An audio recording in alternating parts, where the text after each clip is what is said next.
The State House, that's where SLED says gang crime could be the key to addressing youth violence. A short while ago, a committee of lawmakers spent time hearing ways to address a rise in crimes among kids and teens. Here's Josie Frost tonight. Law enforcement officials say juvenile crime is growing at unsustainable rates. They say keeping guns out of kids' hands could be the key to stopping it. Drugs, guns, and gangs are, again, killing a whole generation of young people.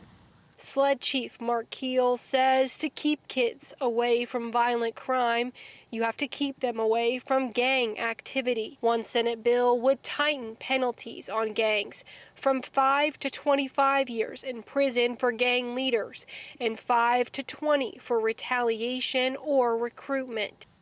Gang violence, again, is ravaging communities in South Carolina, and oftentimes these violent crimes are being committed by juveniles.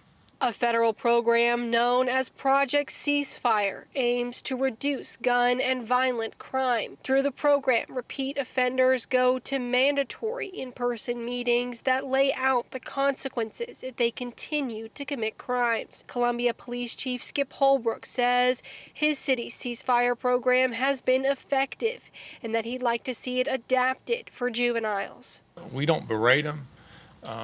We don't talk disrespectful to them. We just tell them what's going to happen if they reoffend. They also connect them to resources like mental health counselors and housing assistance. They would use individuals in DJJ as a starting point for the program. We basically tell these offenders, this is what's going to happen to you if you recommit.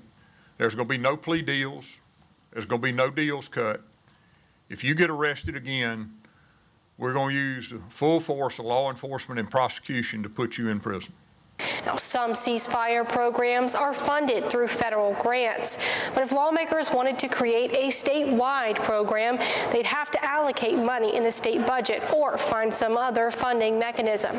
The committee wants to get together next week to put together final recommendations for the General Assembly.